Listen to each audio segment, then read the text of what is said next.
नमस्कार, स्वागत है आपका एबीपी गंगा में। मैं हूं अवधेश। आज उत्तर मालवे प्रदेश में सवाल यह है कि पसमानदा की पसंद कौन। अब तक तो सपा, बसपा, कांग्रेस ही पसंद रही, लेकिन फिलहाल स्थिति बदल रही है और इस बदली हुई स्थिति में सवाल उठने लगा है कि पसमानदा किसके साथ जाएंगे। ये सवाल इसलिए उठ रहे हैं कि भाजपा लगातार पसमानदा समाज को अपनी ओर करने की कोशिश में जुटी है। हिंदुओं का एक बड़ा वर्ग भाजपा के साथ है और अब मुस्लिम समाज के सबसे बड़े वर्ग को भाजपा साधना चाहती है और इसके लिए प्रयास भी चल रहे हैं। भाजपा की इस कोशिश से विपक्ष द्वंद्व में फंस गया है। वो भी समझ नहीं पा रहा कि भाजपा की ये कोशिश उसे कितना नुकसान पहुंचाएगी और इस नुकसान को रोकने का उपाय क्या है। लखनऊ के बाद रामपुर में भाजपा का पसमानदा सम्मेलन, इसके बाद बरेली में बड़ा सम्मेलन होने वाला है। जानकार बता रहे हैं कि भाजपा की ये दांव न सिर्फ रामपुर में आजम को घेरने के लिए है, बल्कि निकाय चुनाव में एक बड़े वोट वर्ग को अपने पाले में लाने के लिए है। तो क्या पसमानदा समाज अब तक जिसके साथ था उसे अलविदा कह देगा? क्या भाजपा का दामन थाम लेगा? इसी सवाल का जवाब हम उत्तर मालवा प्रदेश में समझेंगे। मुख्यमंत्री ब्रजेश पाठक यहाँ पहुंचने वाले हैं। उसके अलावा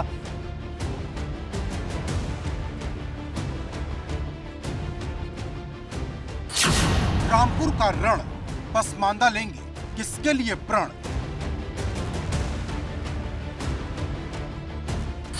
भाजपा का टारगेट फिक्स, पसमानदा किसके लिए रिस्क। बड़ी तादाद में यहाँ पसमानदा समाज से लाभार्थी हैं। सरकार की योजनाओं को लाभ मिला है। ऐसे लोगों के साथ लगातार भारतीय जनता पार्टी का कार्यकर्ता संवाद है। चुनाव में भाजपा देगी पसमानदा को हिस्सेदारी, विपक्ष की क्या है तैयारी।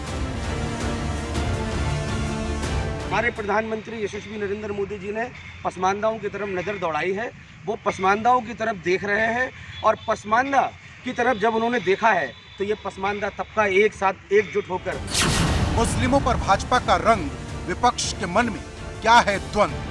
और जो मंच तैयार हो चुका है, लग चुका है यहाँ। उत्तर प्रदेश में कौन है पसमानदा की पसंद।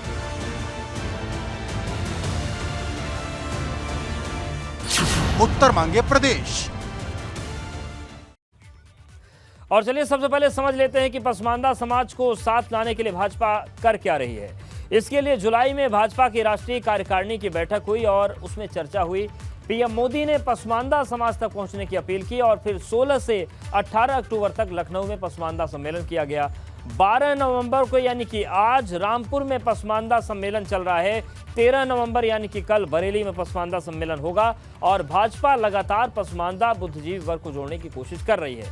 साथ ही अल्पसंख्यक समाज के लाभार्थियों का सम्मेलन भी कर रही है ताकि ये बताया जा सके कि भाजपा उनकी दुश्मन नहीं, हितैषी है। अब सवाल यह है कि भाजपा ऐसा क्यों कर रही है। लगातार हर चुनाव में जीत हो रही है, फिर भी पसमानदा समाज को जोड़ने के पीछे की वजह क्या है, ये हम आपको समझाते हैं।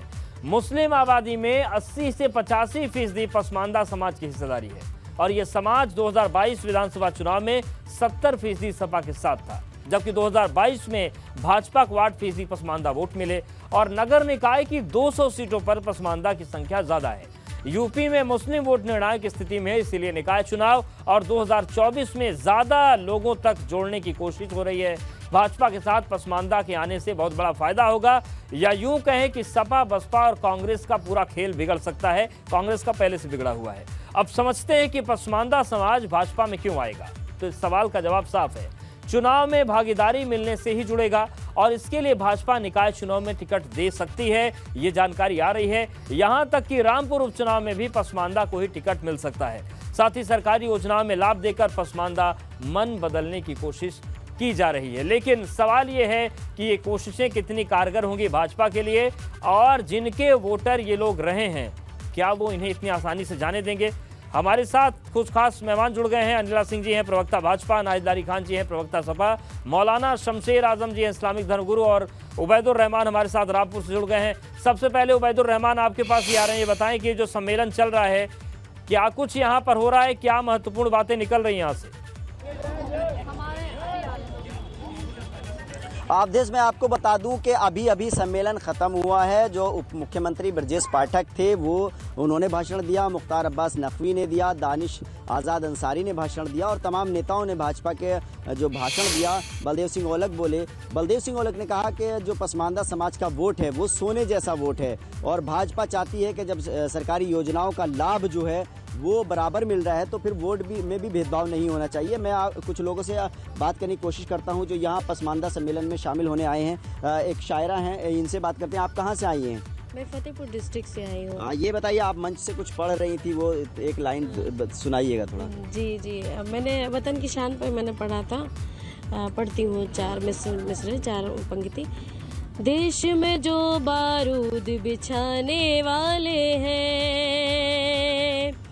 देश में जो बारूद बिछाने वाले हैं, देश में जो बारूद बिछाने वाले हैं, उनके घर हम आग लगाने वाले हैं, उनके घर हम आग लगाने वाले हैं। ये बताइए कि भारतीय जनता पार्टी रामपुर उपचुनाव में किसको प्रत्याशी बनाने वाली है? आप तो भाजपा से जुड़ी हुई हैं और यहाँ जो पसमानदा सम्मेलन किया है इसके पीछे मकसद क्या है?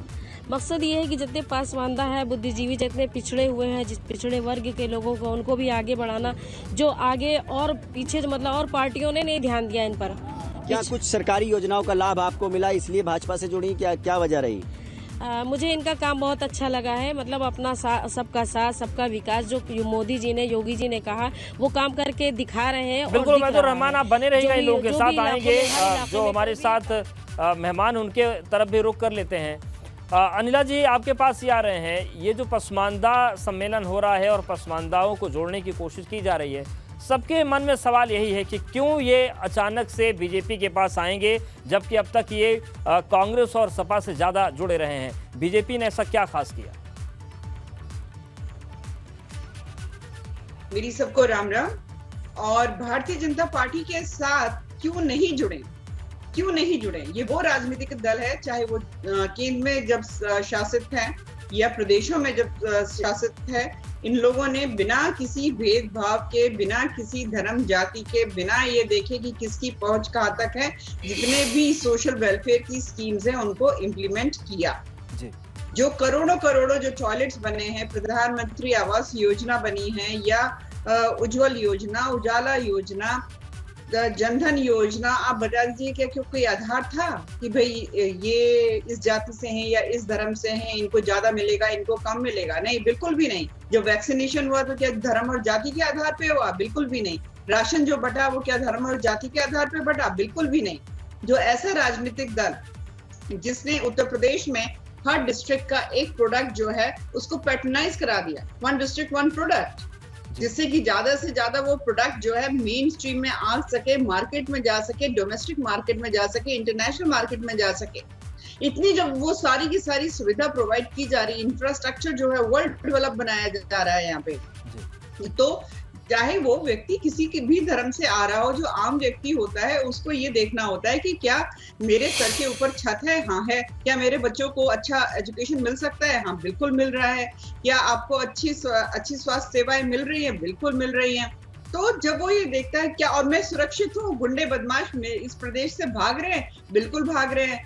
तो आप ये बता दीजिए कि केवल धर्म के आधार पे कोई वोट करे, इससे बड़ी तो कोई मूर्खता हो नहीं सकती है। बिल्कुल ठीक है। कुछ राजनीतिक दलों ने फायदा जरूर उठाया था, पर इन लोगों ने परख लिया है। फायदा उठाने का दौर चला गया या फिर आपको लगता है कि अभी भी ये लोग जुड़े रहेंगे उन दलों के साथ, आपके साथ, जिनके साथ जुड़े रहे?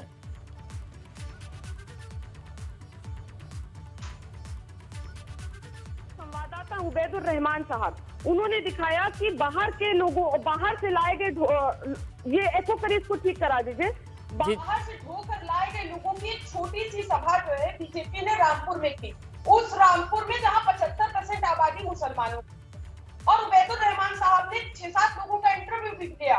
उस इंटरव्यू में सभी लोगों ने बताया कि वो सब बाहर के हैं या तो वो बीजेपी के अल्पसंख्यक मोर्चा के सदस्य हैं।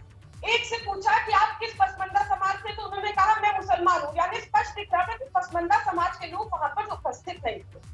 अब ये भी जानना आवश्यक है कि आखिर पसमानदा होते कौन है। देखिए, पसमानदा होते कुंजड़ा, दफाली, लाल बेगिया जिनको वाल्मीकि कहा जाता है, धुनिया, मिस्कार आदि, और ये सबसे ज्यादा पश्चिमी और पूर्वी उत्तर प्रदेश में होते हैं। इनकी बड़ी तादाद है पश्चिमी और पूर्वी उत्तर प्रदेश में। उदाहरण के तौर पे कुछ मैं आपको सिटीज में बता देती हूँ, रामपुर, मुरादाबाद, बिजनौर, अमरोहा आदि बड़ी तादाद में है ये लोग। और जिस पसमंदा समाज की लोग मीटिंग किया, बीजेपी ने आज छोटी सी सभा की है, उसी पसमंदा समाज के खिलाफ जो है बीजेपी की केंद्र सरकार ने परसों ही माननीय सुप्रीम कोर्ट में हलफनामा दिया है और पसमंदा समाज की राजनीतिक और सामाजिक रूप से हत्या की है। ये देखिए, ये कल का ही अखबार है, ये कल का अखबार है, दैनिक जागरण फ्रंट पेज की न्यूज है। बीजेपी की केंद्र सरकार ने सुप्रीम कोर्ट में हलफनामा देकर कहा है कि मतांतरित मुसलमान और ईसाइयों को नहीं मिलना चाहिए SC/ST आरक्षण का लाभ, क्योंकि मुसलमानों में जातीय आधार में कोई भेदभाव नहीं होता है। ये कहा है कि राज्य सरकार ऐसे वर्ग को अन्य पिछड़ा वर्ग के तहत सुविधा देती है। नहीं तो क्या आप लोग चाहते हैं कि जातीय आधार में भेदभाव अगर अल्पसंख्यकों में नहीं है तो वो आ जाए? अवधेश जी, एक इम्पोर्टेंट बात है, आप सुन लीजिए, बहुत इंपॉर्टेंट बात है, आपके माध्यम से सभी लोग सुन रहे हैं। हलफनामे में बीजेपी की केंद्र सरकार ने स्वीकारा है कि बड़ी जाति के हिंदुओं के भेदभाव के कारण पिछड़े दलित जो है मुसलमान और ईसाई हो रहे हैं, इसलिए उन्हें SC/ST का लाभ नहीं मिलना चाहिए, बैकवर्ड का मिलना चाहिए। उदाहरण के तौर पे मैं आपको बताती हूँ, जैसे जो हजारों साल से जो पुष्ट दर पुष्ट धोबी है या वाल्मीकि, अगर वो अपने नाम के आगे हिंदू या सिख लिख देते तो वो SC हो जाते हैं।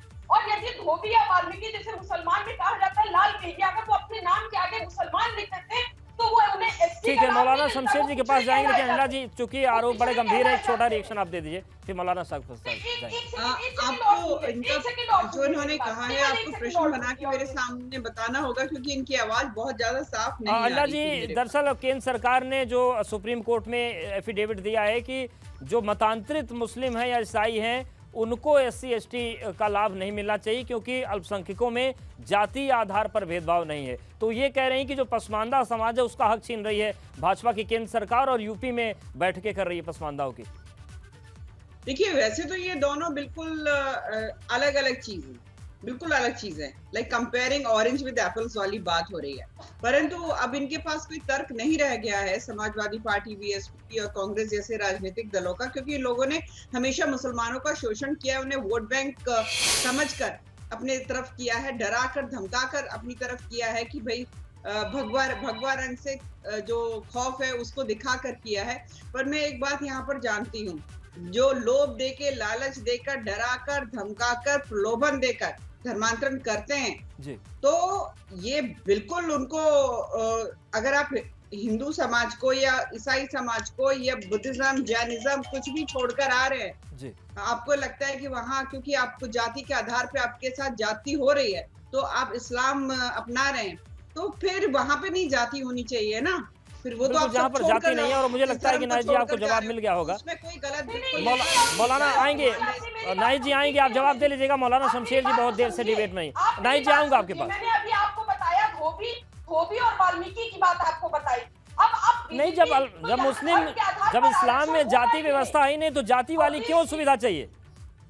और अभी मैंने बताया धोबी और वाल्मीकि की बात आपको बताई, तो यहाँ धर्म के आधार पर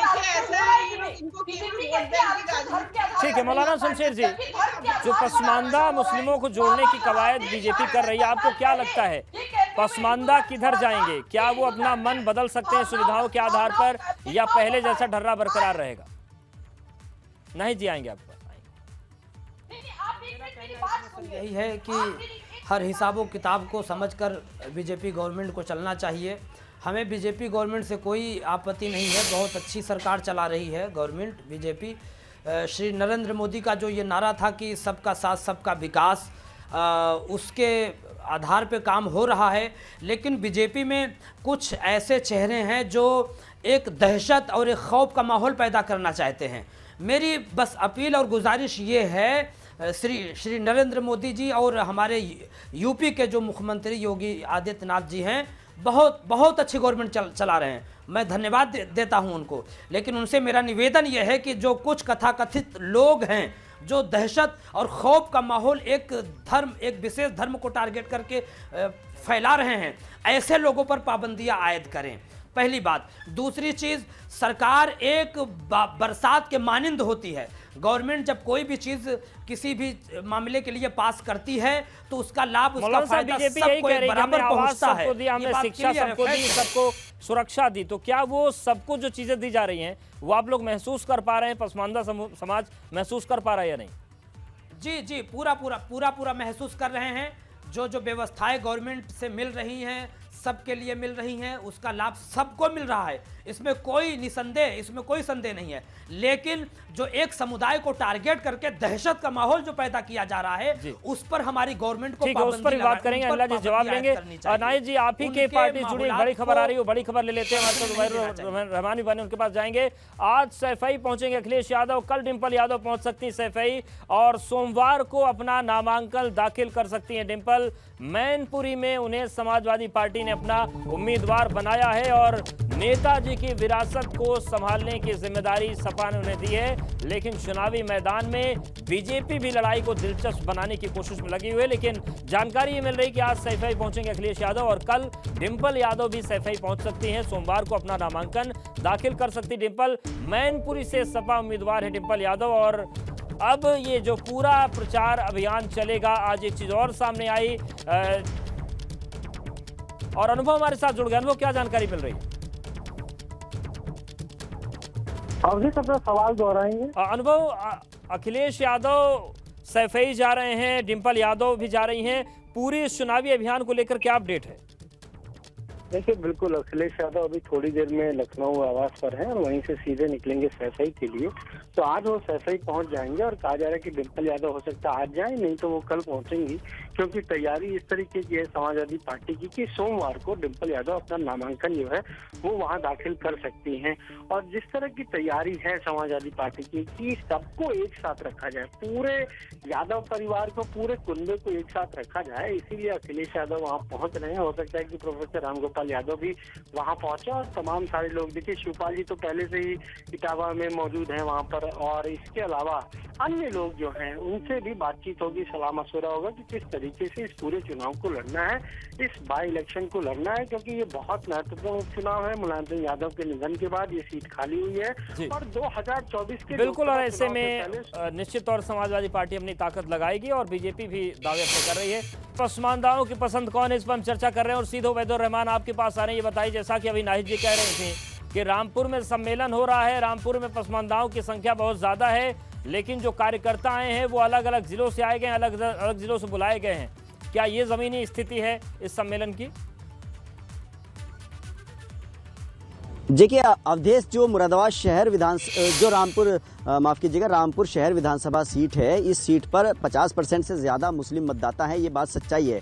लेकिन जब भी किसी पार्टी की रैलियाँ होती हैं, सभाएं होती हैं, तो जाहिर सी बात है आसपास के ज़िलों से उस पार्टी के कार्यकर्ता तो आते ही हैं। अभी हमारे साथ जो बरेली के जिलाध्यक्ष खड़े हुए हैं, कल आपके यहाँ अभी पसमानदा सम्मेलन कर रही है भाजपा, ये आरोप लगा रहा है समाजवादी पार्टी के प्रवक्ता की तरफ से कि जो आए हैं रैली में वो भाजपा के कार्यकर्ता और नेता आए हैं, लोकल पसमानदा समाज के रामपुर के लोग नहीं हैं। कितनी सच्चाई है? नहीं, ऐसा नहीं है। मैं आपके चैनल के माध्यम से बताना चाहता हूं कि जो रामपुर में जो आज हम यहाँ खड़े हैं महात्मा गांधी स्टेडियम में, ये प्रोग्राम पार्टी का प्रोग्राम है और कल जो पसमानदा का प्रोग्राम है वो भी पार्टी का एक एनजीओ के थ्रू प्रोग्राम है। लेकिन मैं आपके माध्यम से बताना चाहता हूँ कि हमने उपचुनाव लोकसभा यहाँ जीता है, घनश्याम लोधी जी को पार्लियामेंट मेंबर बनाया है, और जो कि एक बबौती के तौर पर यहाँ पर एक ही। देखिए अवधेश, साफ तौर पर जो भाजपा के नेता और कार्यकर्ता हैं उसके हौसले इसीलिए बुलंद है क्योंकि उपचुनाव जो है लोकसभा रामपुर का वो भारतीय जनता पार्टी ने जीत लिया और आजम खान का गढ़ है रामपुर। ऐसे में जब भाजपा को एक कामयाबी आजमगढ़ और रामपुर लोकसभा उपचुनाव में मिल चुकी है तो भाजपा ने अब ऐलान कर रखा है कि रामपुर की जो उपचुनाव है शहर विधानसभा सीट वो भी यहाँ पर कमल खिलाएंगे। और यही वजह है कि मुसलमानों को जोड़ने के लिए बढ़ा हुआ है। नाहिद जी, अब आपके पास आ रहे हैं, आप कुछ कहना चाह रही थी ब्रेक के पहले भी। अवधेश जी, देखिए मेरी बात की पुष्टि हो गई, अभी तक कोई एक का इंटरव्यू नहीं लिया जो रामपुर शहर से हो। दूसरी बात, एक और खुलासा हो गया कि ये पूरा सम्मेलन ही किसी एनजीओ ने किया है। मैं सुन रही थी अनिला जी की बातें, वो तो अलिफ लैला की कहानियां सुना रही है। पसमानदा सम्मेलन पर आपने ये डिबेट रखा है, इनकी पार्टी का पसमानदा सम्मेलन एक एनजीओ ने आज किया रामपुर में, लेकिन उस पर ये कुछ भी नहीं बोली, कुछ है ही नहीं बोलने को। किसी न्यूज चैनल ने नहीं दिखाया कि क्या हुआ, क्या बातें, कुछ है ही नहीं।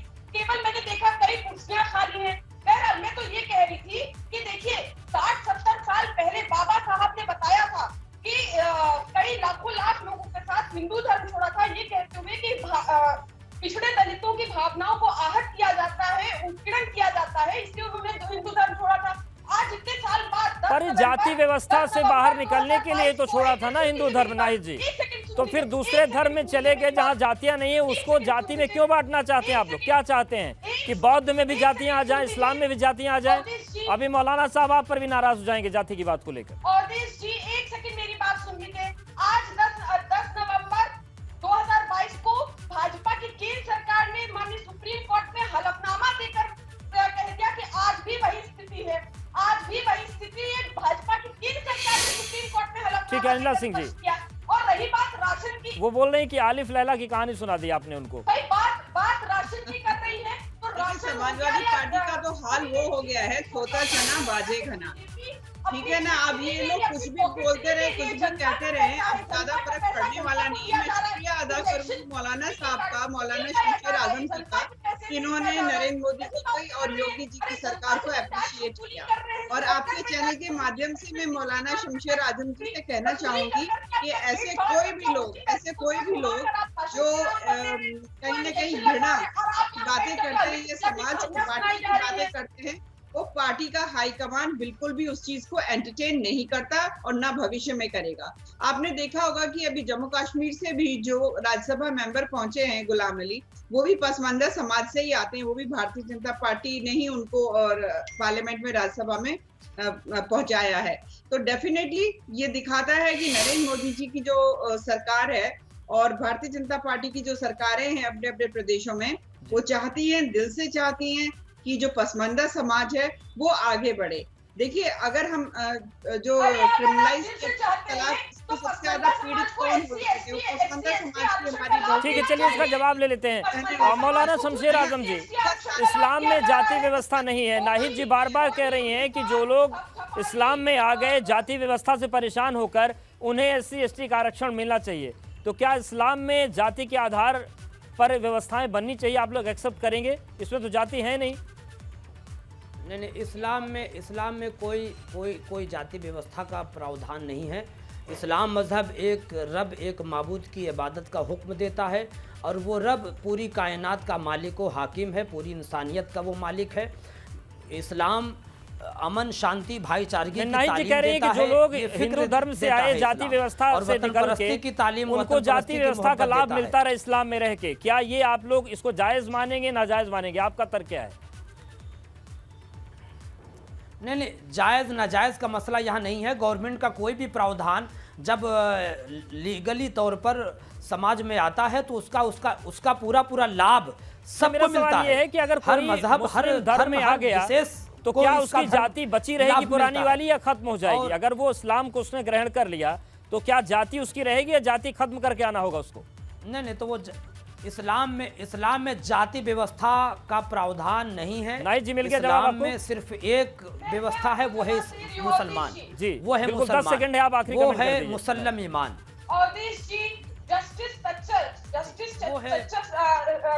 आयोग की रिपोर्ट में स्पष्ट कहा गया है कि देश के मुसलमानों की स्थिति दलितों और वाल्मीकियों से भी बदतर है। सामाजिक, आर्थिक, शैक्षिक हर हाल में मुसलमानों की स्थिति बदतर है दलित और वाल्मीकि की। आखिर क्यों नहीं आरक्षण का लाभ दिया जाता है?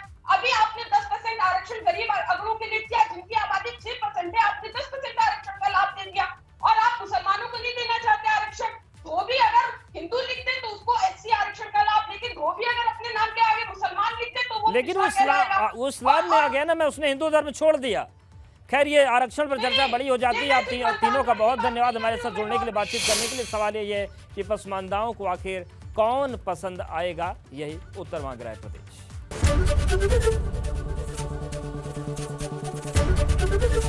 ABP गंगा, खबर आपकी, जुबान आपकी।